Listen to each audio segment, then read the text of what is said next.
the transition to Yoshi, which didn't work out.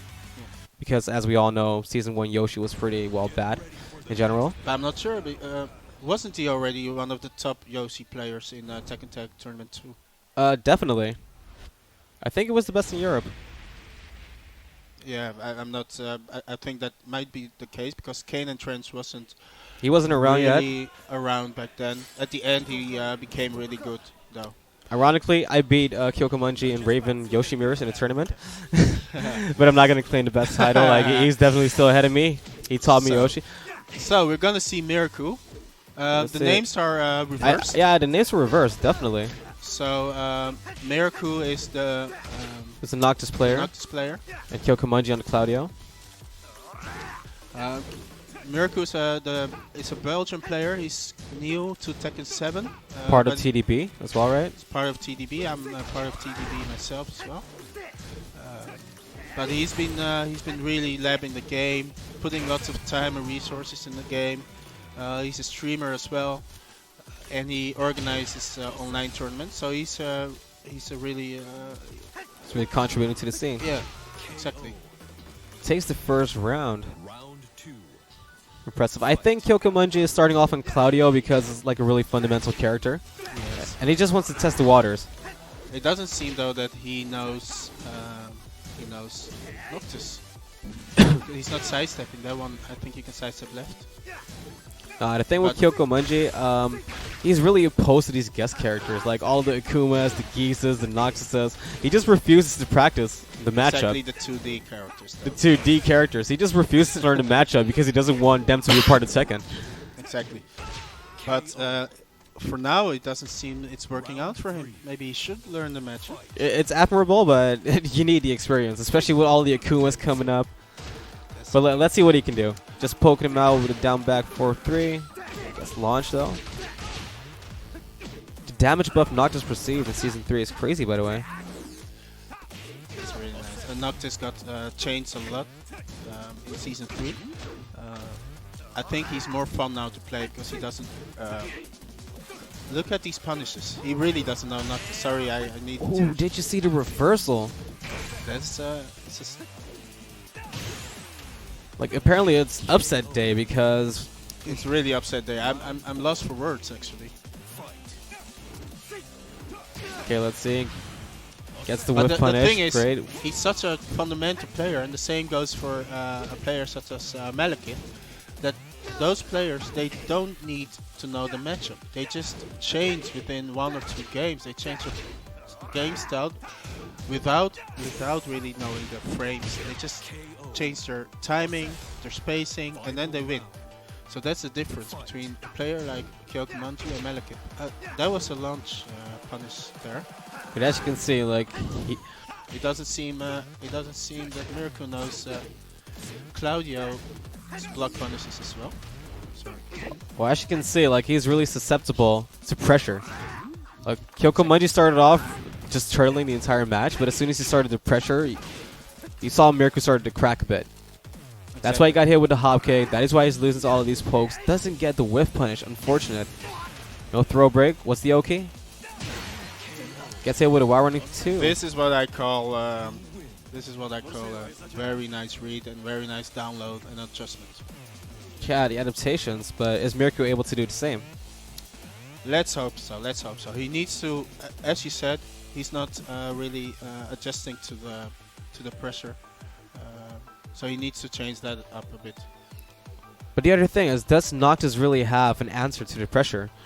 I mean, he has up forward 1, of course, which is great. Counter launcher, 12 frames, I believe.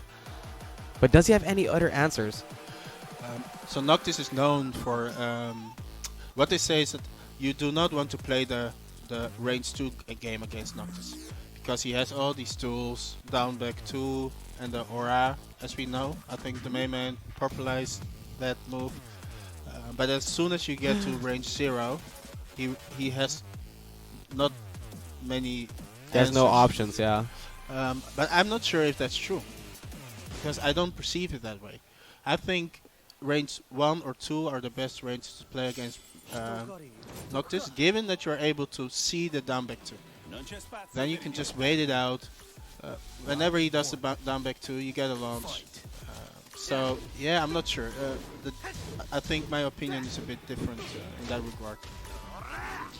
There's a Well, launch. I wouldn't know. I have no experience against Noctis. I reckon you don't.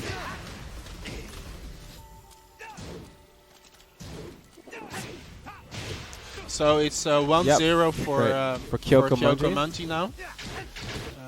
Playing so way more aggressive now. Okay, gets the follow up. Great Oki. Did you see that? He knew he was gonna whiff. I think we're seeing like an adaptation. Adaptations. Yeah. Oh, just throws out a demo man out of nowhere.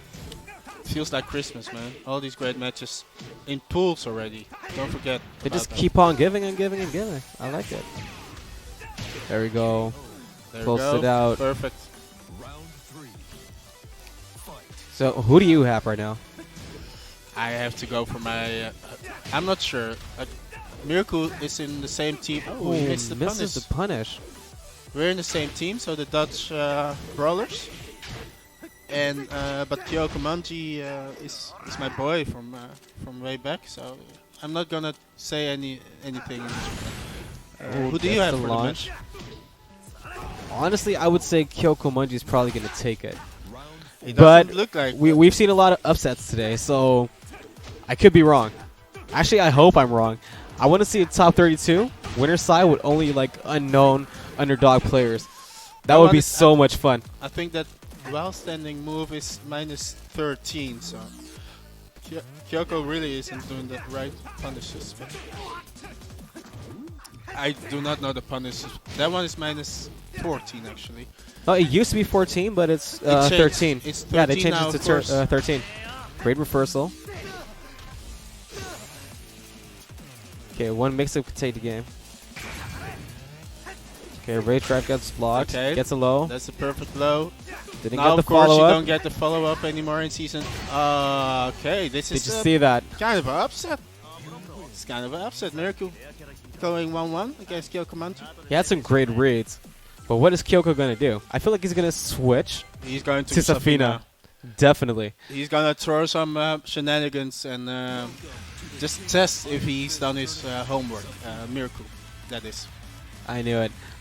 I mean, that's a strategy. He starts off with Claudio, just testing the water, see what people are up to. I must say, I'm kind of triggered by these chesticles. I'm not sure if it's good for Namco to put such chesticles in this game, but that's fine. That's fine. I'm gonna close my eyes now for a bit. Well, it could never be worse than the one Akuma has, right? Akuma has it. Chesticles from No, not the Akuma? chesticles, but he has this one preset Oh. where he has like this shaw thing going on, and if you do focus attack, it just whips across the entire screen. Okay. And I've even seen people like Book trying to whiff punish the scarf, which is really weird. Like, just imagine from. It's basically like a mental attack from across the screen. Yeah. I've seen that that custom as well. It's right. It's a nice, good-looking custom though. Definitely. Maybe we should make it a feature in Tekken, like mental attacks. Mental. That would be Okay, amazing. let's see if Mirku has the knowledge, Safina knowledge. Okay, that's the launch. Okay, Of course, great he launch. knows. Okay, great conversion. I do feel like Mirku has a disadvantage because Kyoko has been playing against this Noctis for like 2 games now, able to adapt. And Safina has an entirely different ball game compared to Claudio. But the same goes for Ooh, great interruption. Ricardo because he doesn't know how Noctis reacts to certain moves. But I That must was say, great. He's looking really strong. Mirku is doing really well. He's gonna That close was it really out. obvious though. Well, yeah, the I thing. have a feeling that Mirku has a bit of a flowchart now because I could read the past 3 moves what he was going to do, and so did Ricardo. So he needs to change things up a bit there. Drops the combo. Yeah, but the thing is, like, even if somebody has a flowchart, in the heat of the moment, you're not always able to tell what the flowchart is. Exactly, but Ricardo is telling though, just now. But as I say it doesn't matter. Mirku says, "Fuck Almost you, had a fuck conversion. you, action paction." Flowchart this action paction. Well, yeah, it's really easy to see the flowchart Yeah, when you're watching a stream, but Okay, these are the Safina shenanigans. Okay, goes for a weird wall combo. Oh, that's a really nice option there. After the Well, even plus frames. yeah, but even though Mirku's well flow charting, so to say, he's still on point with reversals. Like I've seen him pull off a lot of reversals. Yes. So of course the strings aren't getting ducked by Kyoko Manji. He really doesn't understand the matchup, but he manages to be on match point now, set point, I must say. Great launch. And that's Gonna what take it to the that's wall. what we were talking about, right? He doesn't need to know the frames. He just adapts with his timing, with his pacing. Look at that It's pressure. really obvious. Ooh, he didn't commit, which was good. It wasn't a clean hit. And Kyoko Manji Doesn't takes matter. it. Doesn't matter if you committed or not. But still, it's a great showing from Mirku. Like I'm not gonna lie. It was a really nice game from Mirku. And He in could've- the end, you were correct. Kyoko Manji took it. Well, there's no surprise there, right? I mean, Kyoko, like I said, he's way up there. Like you don't see him a lot in international.